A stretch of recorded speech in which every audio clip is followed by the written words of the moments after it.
En Estudiando la Biblia, hoy nos toca analizar el libro de Según San Juan o el Evangelio de Juan. Según el relato acá del autor de este libro, nos trata de decir o nos trata de enseñar sobre lo espiritual que también Cristo dejó y que de cierta manera es tan importante entenderlo porque la vida en el Evangelio, la vida con Cristo, y es importante entender que el Evangelio realmente nos lleva a una vida espiritual. Así que pongamos atención, aprenderemos a través de todo ello, pero antes nuestra lectura bíblica. El Santo Evangelio según San Juan, capítulo 1. El Verbo hecho carne. En el principio era el Verbo, y el Verbo era con Dios, y el Verbo era Dios. Este era en el principio con Dios. Todas las cosas por Él fueron hechas, y sin Él nada de lo que ha sido hecho fue hecho. En Él estaba la vida, y la vida era la luz de los hombres. La luz en las tinieblas resplandece, y las tinieblas no prevalecieron contra ella. Hubo un hombre enviado de Dios, el cual se llamaba Juan. Este vino por testimonio para que diese testimonio de la luz, a fin de que todos creyesen por él. No era él la luz, sino para que diese testimonio de la luz. Aquella luz verdadera que alumbra a todo hombre venía a este mundo. En el mundo estaba, y el mundo por él fue hecho, pero el mundo no le conoció. A lo suyo vino, y los suyos no le recibieron. Mas a todos los que le recibieron, a los que creen en su nombre, les dio potestad de ser hechos hijos de Dios, los cuales no son engendrados de sangre, ni de voluntad de carne, ni de voluntad de varón, sino de Dios. Nuestra lectura bíblica se encuentra en el libro de San Juan, capítulo 1, verso hasta el 13. En el título de lo que leemos dice el verbo hecho carne. Digamos, lo que está tratando acá de hacer Juan es darnos a describir, o nos está escribiendo o dándonos a entender respecto de que en el principio habla del principio de Dios, habla del principio de la humanidad que nosotros conocemos, o habla del principio de la tierra, más bien sería del principio de Dios. Entonces el principio de Dios dice en el verso 1 que era con Dios y el verbo era Dios. Digamos, lo primero que tenemos que estar tratando de entender es respecto a Dios. Digamos, no nos da otra información. Algo que tenemos que tener claro que nosotros entendemos Dios Padre, Dios Hijo, Dios Espíritu. Pero digámoslo, ninguno de ellos deja de ser Dios.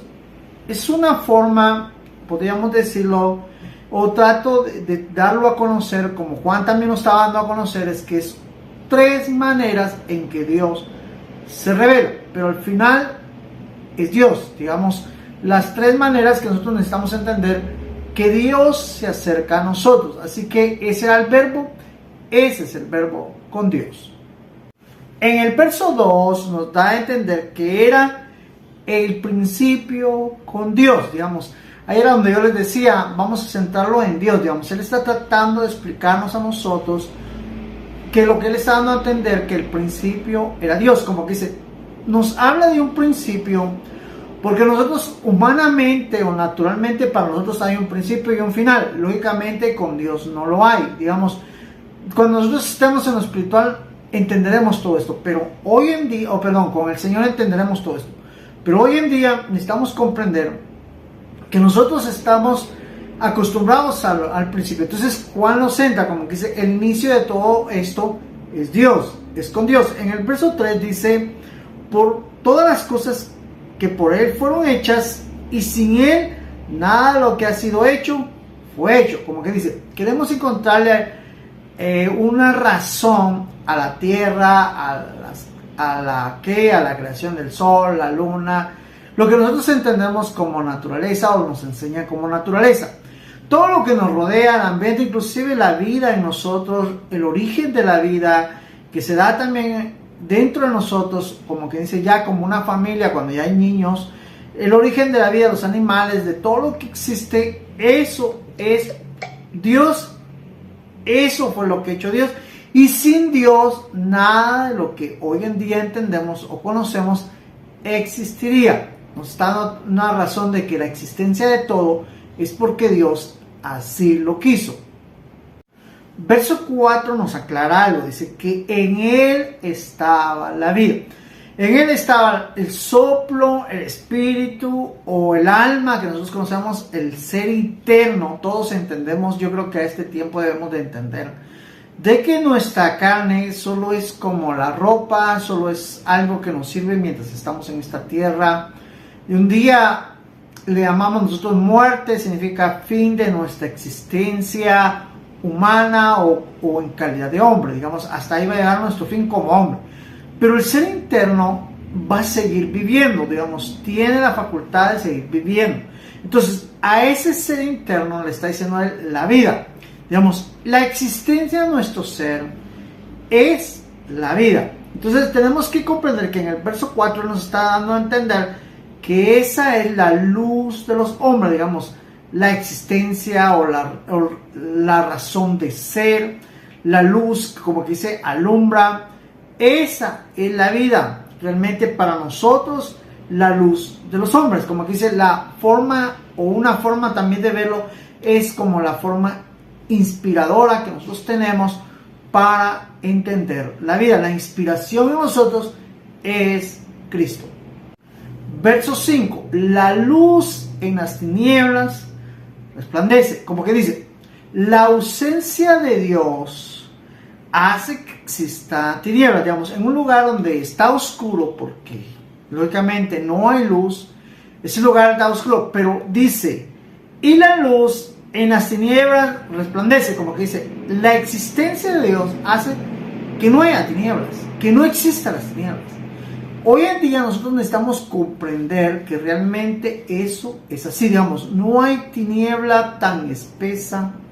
No existe una sola, podríamos decir, forma o razón de opacar a Dios cuando lo vemos como luz. Digamos, la luz de Dios es más fuerte que el sol. Digamos, si tan solo comprendiéramos eso, gracias a Dios yo lo he visto, entonces yo me he dado cuenta, digamos, les digo porque tuve una revelación de Dios y me di cuenta que alumbraba una luz mayor, digamos, tanto así que cuando el sol estaba en su máxima expresión, que fue cuando yo lo vi, el sol se veía como cuando ya son como tipo 5 de la tarde, cuando el sol ya está débil.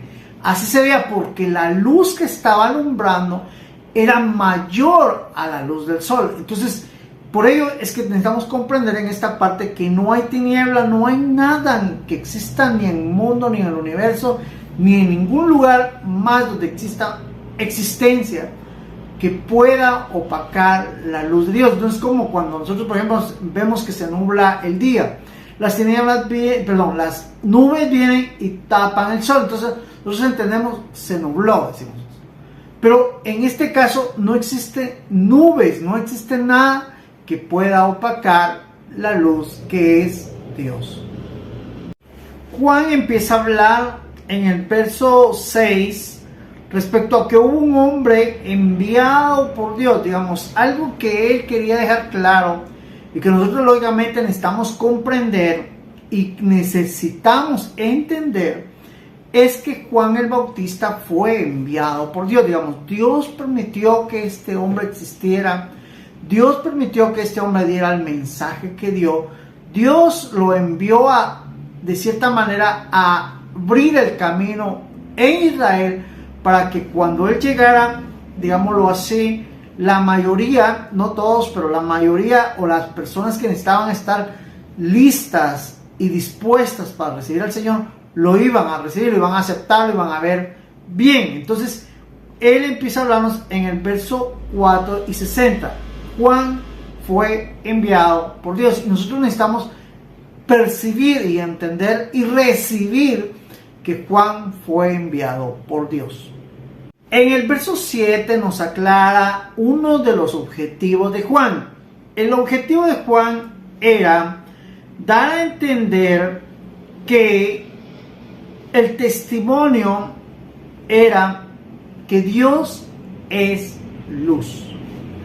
Si nos damos cuenta, para ese entonces, antes que Juan viniera a la tierra, la mayoría de nosotros conocemos sobre el silencio de Dios. Yo no sé si alguien lo ha escuchado, pero el silencio de Dios abarca más o menos como 400 algo de años, que significa, después de la existencia del último profeta que encontramos en la Biblia, que es Zacarías, hasta Juan existieron más o menos de 400 a, no tengo bien exactamente el número, pero 400 a 500 años, donde no hubo nadie que viniera de parte de Dios. Digamos, si hubieron personas que escribieron, que hablaron, que dieron testimonio, pero eran de parte de Dios. Pero yo estoy hablando de alguien asignado como los profetas, alguien asignado con un objetivo preciso de Dios. No hubo.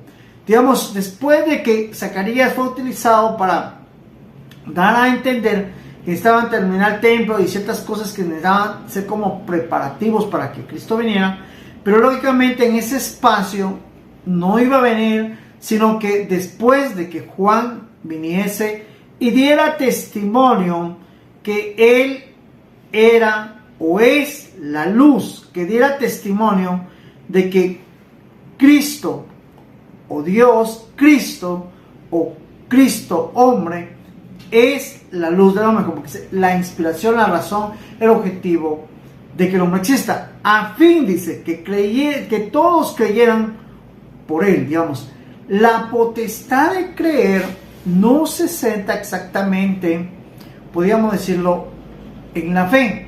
Cuando hablo de la fe, es como que decir, miren, la fe es la forma de creerle a Dios, pero la fe es Dios. Digamos, en otras maneras, digamos, el amén, la fe, digamos, al final son dones o formas en que el Espíritu Santo se revela a nosotros, o Dios se revela a nosotros, o Cristo se revela a nosotros, pero ellos nos lo dan. Digamos, nosotros no vamos a tener la potestad de creer sin la intervenir, digamos, sin que Cristo intervenga en la potestad de creer. Entonces, por ello es que nosotros necesitamos entender por qué necesitamos a Dios, por qué necesitamos a Cristo, por qué necesitamos tener, en este caso, la potestad de que por Él podamos creer. Entonces, cuando nosotros entendemos eso, créanme, delante de nosotros se nos va a caer el ego, se nos va a caer la arrogancia, porque vamos a decir, es que yo creo porque yo creo. No, vamos a decir, yo creo porque Cristo me ha dado la potestad de creer. Ese es realmente los objetivos de Juan al hecho de venir de parte de Dios. Verso 10 nos aclara algo tan importante de entender. 1. En el mundo estaba. Cristo venía, estaba en el mundo o estuvo en el mundo para nosotros, pero dice que Él creó o Él hizo, en otras palabras, por Él fue creado el mundo. Como que dice, lo que hoy en día entendemos como mundo, como pecado, como lo que conocemos como humanidad, como tierra, todo eso fue permitido y creado por Dios. Tenemos que aprender a ver realmente esto, porque miren, hay personas que dentro de su naturaleza humana dice, si Dios es tan bueno, ¿cómo es que Él permite que la maldad y todo el mundo y todo lo que existe, todo lo que usted dice que es malo, existe? Digamos, esos son pensamientos humanos. Y se los digo porque yo lo tuve. Digamos, yo un tiempo le decía al Señor, pero ¿cómo tú permites que todo? Pero cuando me di cuenta que realmente hasta la maldad tiene un objetivo, tiene una razón de existencia. Digamos, no existe porque existe, sino hay una razón. Digamos, la maldad hoy en día, como les decía, viene a nosotros y al que darnos cuenta, digamos, que si nosotros todavía pecamos o hacemos, ¿saben qué nos está dando a entender aquí? Que aún hay maldad en nosotros y que por ello necesitamos buscar más a Dios. No decir, bueno, hay maldad y me voy al mundo. No, darnos cuenta que aún dentro de nuestra naturaleza humana quiere revelarse el pecado. Pero ¿qué tenemos que hacer? Aferrarnos cada vez más a Dios para vencer eso que quiere resaltar. Entonces, todo esto fue creado, por ello es que dice, pero el mundo no le conoció. Digamos, al final, cuando habla de conocer, está hablando de entender, está hablando de saber, de comprender, de lograr realmente conocer a Dios. Tenemos que comprender que, veámoslo de esta manera, cuando yo les hablo del mundo. Primero, créanme, si Satanás hubiera, que es el príncipe del mundo, es el principal, es como la cabeza del mundo, hubiera entendido y hubiera conocido a Dios, ¿ustedes creen que él se hubiera revelado? No, no lo hubiera hecho. Sino que ahora él está entendiendo quién es Dios. Realmente, si en algún momento hubo una luz en su mente de poderse rebelar contra Dios, realmente no podía hacerlo. Pero ahora, hasta ahora, bueno, lo está entendiendo. Así mismo funciona en nosotros. Veámoslo así. Hoy en día se puede levantar tanta gente arrogante en las redes sociales, en todos lados, y habla, mira, Dios aquí, Dios es un Dios de mentira, Dios es un Dios de error. Y a veces uno los escucha, yo me quedo escuchando a veces y digo, bueno, tienen razón porque no le conocen, que es lo que estamos hablando, no le conocen. Créanme, yo no podría hablar eso porque por todo lo que Él me ha permitido conocer, sería tal vez la mente más, podríamos decir, más errada, más tonta que yo tendría si yo lo hiciera. ¿Por qué? Porque yo le conozco.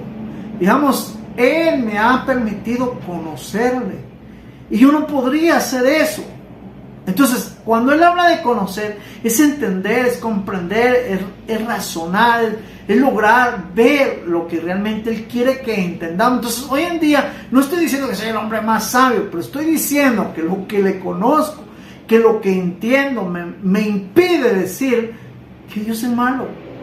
Realmente créanme que hay cosas que en nuestra calidad humana, así me lo ha enseñado Él, como humanos no lo entendemos. Pero un día Dios nos lo hará entender y entonces entenderemos que Dios es lo que es. La esencia de Dios es luz, es admirable y no hay nada comparativo. Y aunque existan personas hoy en día que quieran decir lo contrario y tener atención de todo el mundo, que lo digan, pero pregúntense, Dios es eterno. Ellos, ¿cuánto tiempo hay? No más, 80, 100 años. No más, 80, 100 años para Dios no es nada por lo que ustedes digan y quieran gritar. Pero una eternidad es lo que nos debería llegar a entender que Dios es Dios. En el verso 11, Juan nos aclara algo que es interesante entender, porque dice, a los suyos vino y los suyos no le recibieron. Es importante entender, uno, por qué dentro del conocimiento de Dios no le recibieron. Digamos, yo lo entiendo así. Dios no les permitió conocerlo tal como es. Y alguien diría, no, pero debería dar a conocer porque Él es malo. Digamos, quien quiere cuestionar a Dios va a encontrar cualquier cosa para cuestionar a Dios, pero tiene razón porque lo cuestionan con una mente humana, pecaminosa, errada y con conocimiento, podríamos decir poco, digamos, para el conocimiento de Dios es nada. Aunque sí estudie lo que usted lea, lo que lea, no se compara con el conocimiento de Dios. Pero para nosotros, si creen, cuando yo veo que Dios a otra persona, digámoslo en este caso, nos está dando a entender que a los suyos no lo conocieron, no lo recibieron porque no lo conocieron. ¿Cómo es que yo, no siendo suyo, lo recibo? ¿Cómo es eso? Eso significa, no me alegro por los que no lo conocieron, pero sí me alegro por mí, porque me ha dado la potestad de conocerlo, de entenderlo, que Él se revele a como se ha revelado. Crean, yo no vengo acá diciéndoles a ustedes, podríamos decir, en defensa de Dios. Créanme, Dios no necesita que yo lo defienda. Yo no vengo acá diciendo, aparentando, decir, miren, yo creo que le conozco a mí. Bueno, yo digo esto para que me crean. No, yo digo esto porque primero está testigo Él y estoy de testigo yo que lo conozco. Porque Él se ha dejado conocer y me ha mostrado cosas. Y qué bueno, entiendo a Pablo, entiendo a Moisés, entiendo a Isaías, entiendo a todos estos hombres que han hablado, porque Ellos tal vez en algún momento, yo un tiempo lo sentí, quería decirle a las personas cosas que Dios me revelaba, pero las personas se quedaban viendo así como que dudaban. Y hoy en día yo lo digo y no busco tampoco que dudes ni que me lo creas. Si a ti no se te ha permitido conocer, pues Dios sabrá por qué. Pero si no, dile: Señor, ayúdame a conocerlo, que era algo que yo siempre le supliqué. Le dije: yo realmente te quiero conocer. Y gracias a Dios, hoy puedo decir que lo conozco. Verso 12.